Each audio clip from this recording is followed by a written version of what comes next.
doing today? So I am Karunya and this is my first travel blog to Sridham Vrindavan. In this entire journey, I've covered many places जहाँ आप जाएंगे and बहुत सारे beautiful temples को देखेंगे and you'll get a glimpse of real, actual spiritual life that lies in India. Vrindavan, Mathura, Nandagaon, Barsana, Gokul, and the list does not end. It was a beautiful journey, and I'm sure you all would love it when you get to see the beauty of real spiritual India and enjoy the culture, beautiful shopping areas, and such amazing temples, delicious food, and so much more. So let's get started. The plane landed at Delhi airport around 8:30 p.m. at Terminal 2. From there, I had to take a metro to reach Delhi railway station. There is an internal pathway made by the central government from Terminal 2 to metro station, and it's a 6 to 8 minute of walk with a nice view outside.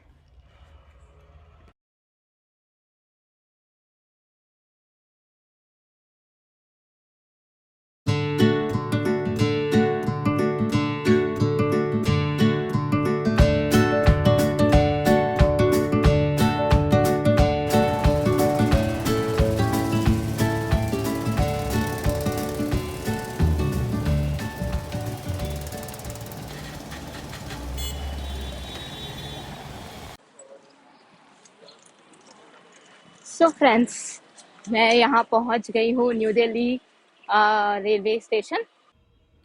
Recently, in mid of September, new Delhi railway station पे executive launch हुआ है.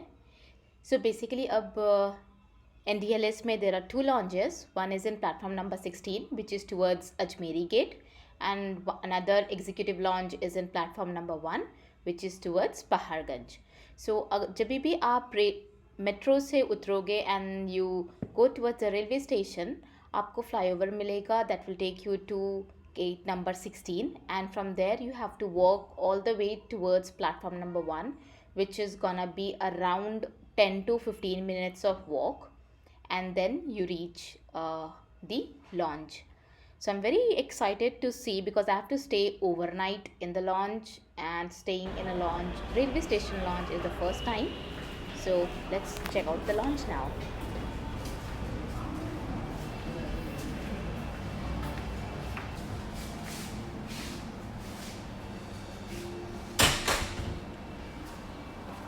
Pretty nice sitting areas.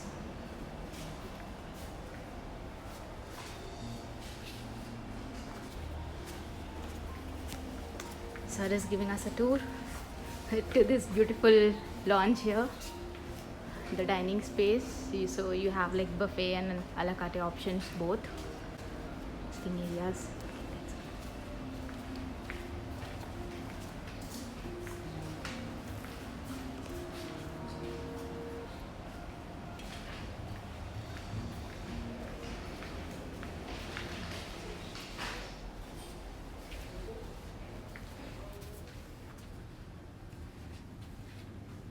The recliner areas, so enjoy the recliner here. And then finally you have the sleeping areas, so you can take rest here, sleep.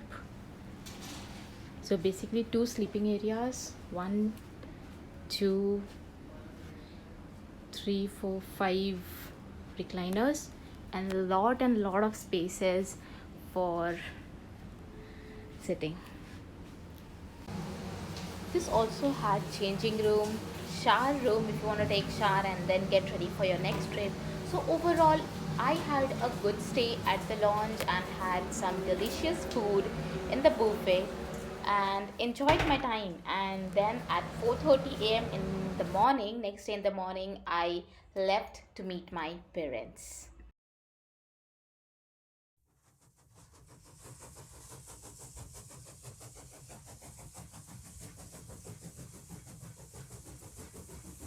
Bhopal Shatabdi, which left sharp at 6 a.m. from New Delhi railway station.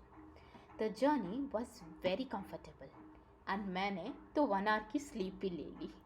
We reached Mathura sharp at 7:20 and then started the journey from Mathura to Vrindavan.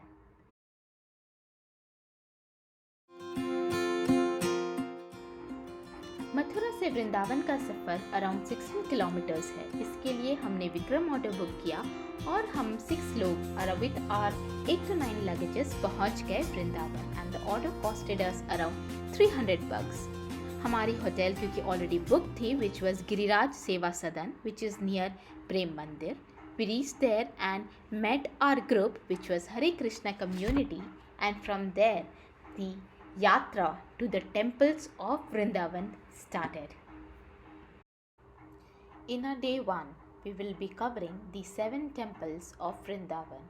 और अब हम निकल पड़े हैं दोस्तों हमारे पहले temple के लिए जो है श्री राधा रमन जी टेम्पल. कहा जाता है वृंदावन सो वन नहीं, नंदगांव सो गाँव, वंशी वट सो वट नहीं, कृष्ण नाम सो नाव. तो चलते हैं Shri Radha Raman ji temple. Gopal Bhatt Goswami ji was one of the 7 Goswamis of Sri Chaitanya Mahaprabhu and he established the Radha Raman temple in Vrindavan. कथा कुछ इस प्रकार. एक बार Chaitanya Mahaprabhu stayed at the home of Gopal Bhatt ji when Gopal was just a child and वहाँ महाप्रभु ने 4 month उनके family के साथ स्पेंड किए. During this time, Mahaprabhu instructed Gopal ji to serve his parents and later Vrindavan आए और कृष्णा का नाम ग्लोरीफाई करें. गोपाल भट्ट जी के पेरेंट्स के निधन के बाद गोपाल कृष्ण वृंदावन आए and started studying shastras and writing. एक बार गोपाल भट्ट जी नेपाल गए एंड वहाँ गंडकी रिवर में वो स्नान कर रहे थे. उन्हें वहाँ 12 शालिग्राम्स मिले. He started to keep this in a basket and shaligram की प्रतिदिन सेवा करने लगे. पर मन ही मन वे चाहते थे कि काश मैं भी इनका श्रृंगार कर सकता, इन्हें ब्यूटीफुल ड्रेसेस ब्यूटीफुल ऑर्नामेंट्स से सुशोभित कर सकता. और ये सोचते सोचते वे रोने लगते. पर एक दिन कुछ बहुत ही अचंभित हुआ. गोस्वामी जी प्रतिदिन अपनी दिनचर्या पूरी करके जब लौटे तब उन्होंने शालिग्राम की सेवा करने का जैसे उन्होंने स्टार्ट किया वे हैरान रह गए क्योंकि 12 शालिग्राम में से एक शालिग्राम जो थी उसने फुल फ्लेजेड पूर्ण रूप से अर्च विग्रह यानी डेटी का रूप ले लिया था. वे बहुत ही खुश हुए क्योंकि अब वे उस डेटी का जो कि राधा रमन जी डेटी के नाम से आज प्रचलित है उसके श्रृंगार करते, उन्हें सुशोभित करते, नए कपड़ों से ज्वेलरी से एंड उनकी पूजा अर्चना करते. तो इस प्रकार से स्टार्ट हुआ राधा रमन जी टेम्पल एंड ये है कथा इस टेम्पल की. गुम हो जाता है दिल वृंदावन की गलियों में, गुम हो जाता है दिल वृंदावन की गलियों में, कुछ अलबेला सा नशा है राधे राधे की ध्वनियों में. तो आइए दोस्तों अब नेक्स्ट टेम्पल जो हम विजिट करेंगे वो है श्री राधा गोकुलानंद टेम्पल. आइए और इसकी कथा जानते हैं.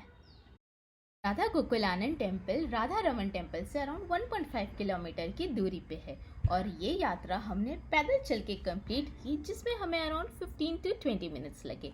इस दौरान हमने पूरे रास्ते बहुत ही ज़्यादा कीर्तन किया एंड पूरे स्पिरिचुअल माहौल का आनंद उठाया. इस टेम्पल में जब आप विजिट करोगे तो यहाँ पे आपको एक गोवर्धन शिला दिखेगी जहाँ पे स्वयं चैतन्य महाप्रभु के थंब प्रिंट भी है. तो जब भी आप ये टेम्पल विजिट करें ये गोवर्धन शिला जो है उसे ज़रूर देखें. टेम्पल में एक बहुत ही सुंदर एंड ह्यूजली अट्रैक्टिव डेटी है राधा गोकुलानंद जी का जो कि स्वयं विश्वनाथ चक्रवर्ती जी के द्वारा लाई गई है. इस टेम्पल के प्रांगण में कोर्टयार्ड में विश्वनाथ चक्रवर्ती जी, लोकनाथ जी के समाधि स्थल भी है एंड आज भी लोग जब भी ये टेम्पल विजिट करते हैं वहाँ जाके अवश्य ही कीर्तन करते हैं, एंड खूब इंजॉय करते हैं। सेम हमने भी किया। तो आइए थोड़ा वो कीर्तन देखते हैं एंड आप भी इसका मज़ा उठाइए।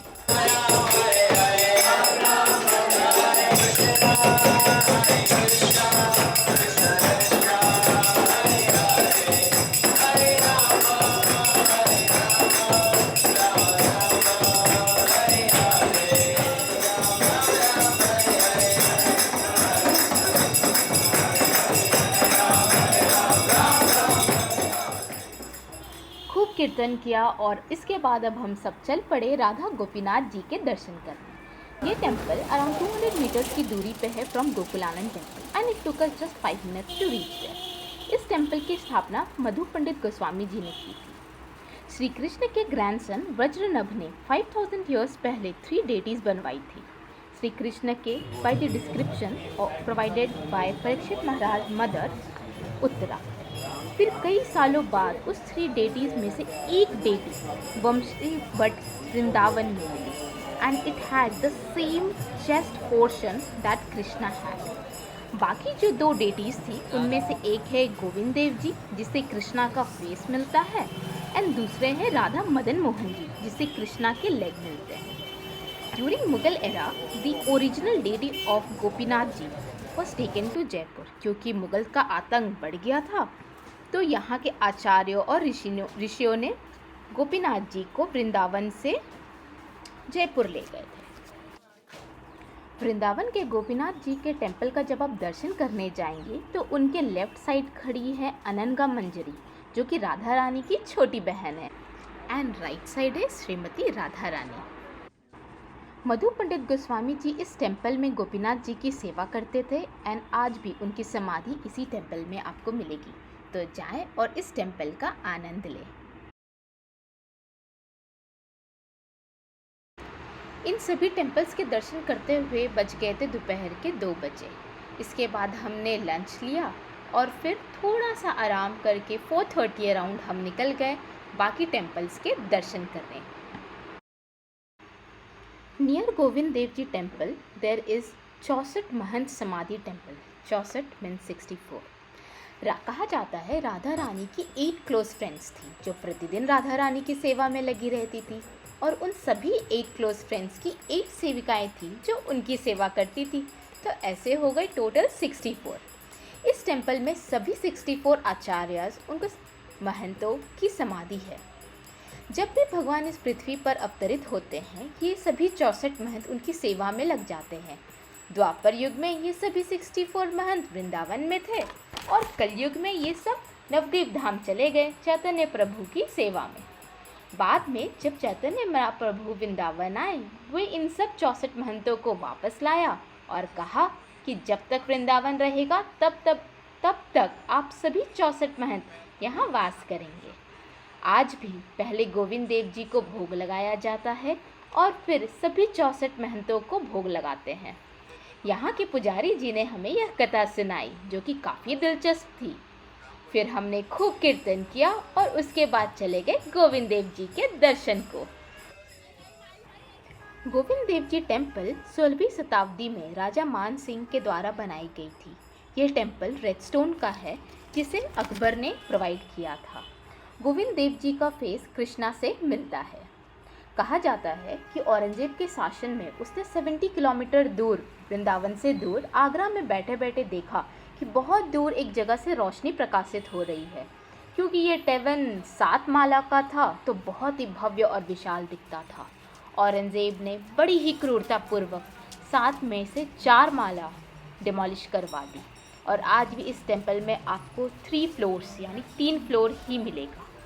ये वो समय था जब गोविंद देव जी को वृंदावन से दूर जयपुर ले गया गया एंड वहाँ के राजा अपने आप को राजा वर्ड हटाकर सेवई करके संबोधित करने लग गए। सेवई का अर्थ होता है सर्वेंट ऑफ गोविंद देव जी। जयपुर के राजा गोविंद देव जी है एंड वहाँ के राजा एवरीडे अपनी किंगडम के वर्क्स स्टार्ट करने से पहले गोविंद देव जी के पास आते, उनका आशीर्वाद लेते और उन्हें किंगडम की सारी डिटेल्स प्रोवाइड करते। ये है गोविंद देव जी की कथा। दोस्तों अब हम चलते हैं राधा श्याम सुंदर जी के दर्शन करने। बहुत ज़्यादा ही ब्यूटीफुल अर्च विग्रह है वहाँ। Shri Radha Shyam Sundar ji directly manifested from the heart of Shrimati Radha Rani. तो कथा कुछ इस प्रकार है। श्रील जीव गोस्वामी के डिसाइपल थे श्री श्यामानंद प्रभु। एक बार श्री श्यामानंद प्रभु जी यमुना में स्नान करने गए। वहाँ पे उन्हें एक एंकलेट मिला, पायल। वो एंकलेट को देख के उन्होंने अपने हृदय से लगा लिया। उसी समय दो छोटी बच्चियाँ उनके सामने आई और कहा कि ये एंकलेट हमारी फ्रेंड के है, हमें दे दो। श्यामानंद प्रभु ने कहा कि ये एंकलेट आपकी जिस फ्रेंड के है मैं उन्हें डायरेक्टली दूँ। तो उन्होंने कहा ठीक है, चलिए हम आपको अपनी फ्रेंड से मिलाते हैं। एंड वे श्यामानंद प्रभु को लेकर गई राधा कुंड। वहाँ उन्होंने कहा कि आप राधा कुंड में स्नान ले लो, फिर हम अपनी फ्रेंड से मिलवाएंगे। जैसे ही श्यामानंद प्रभु ने राधा कुंड में स्नान लिया, उन्होंने एक दिव्य गोपी रूप धारण कर लिया। और गोपी रूप धारण करते ही राधा रानी उनके सामने प्रत्यक्ष रूप में प्रकट हो गई। राधा रानी ने उनसे वो एंकलेट लिया और अपने हृदय से लगाया। जैसे ही राधा रानी ने वो पायल अपने हृदय से लगाया, एक डेटी जो कि है राधा श्याम सुंदर जी प्रकट हो गए। और वो डेटी उन्होंने फिर श्यामानंद प्रभु को रिटर्न दे दिया। और साथ ही में उस पायल की, उस एंकलेट की एक छाप उनके फॉरहेड में भी आ गई। तो श्यामानंद प्रभु अपने ह्यूमन फॉर्म में आए। उन्होंने देखा कि उनके पास वो डेटी है एंड उनके मस्तक पे वो तिलक का छाप भी था। तो ऐसे है राधा श्याम सुंदर जी की सुंदर अद्भुत लीला। शाम के 6:40 अराउंड हो चुकी थी और अब हम जा रहे थे राधा दामोदर टेम्पल, जो कि 100 मीटर्स है फ्रॉम राधा श्याम सुंदर टेम्पल। श्रील रूप गोस्वामी जी ने राधा दामोदर डेटी को अपने हाथों से बनाया और जीव गोस्वामी जी को वर्शिप करने के लिए दिया। इस्कॉन के फाउंडर आचार्य एसी भक्ति वेदांता श्रीला प्रभुपाद राधा दामोदर टेम्पल में 6 इयर्स के लिए रहे थे, जहां इन्होंने 3 कैंटोस ऑफ भगवद गीता लिखा। Prabhupada used to mention that he always felt the presence of Rup Goswami ji in guiding him to write the books. Prabhupada आज भी राधा दामोदर टेम्पल में रहते हैं और ISKCON takes care of his room. This is the main center where the seeds of ISKCON were sown and is very important and holy place for Gaudiya Vaishnavas. Shri Sanatan Goswami daily Govardhan परिक्रमा के लिए जाया करते थे, which was around 45 kilometres at that time even in his old age. इसलिए श्री कृष्ण ने स्वयं सनातन गोस्वामी जी को गिरिराज शिला गिफ्ट किया with all his marking and asked him to take 4 parikramas of this shila. ये आज भी इस टेम्पल में है। जब भी आप जाए इसके दर्शन जरूर करें।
So that was day 1 of Vrindavan trip, and tomorrow we're gonna visit Nand Bhavan, Raman Reti, Brahman Ghat, and many more.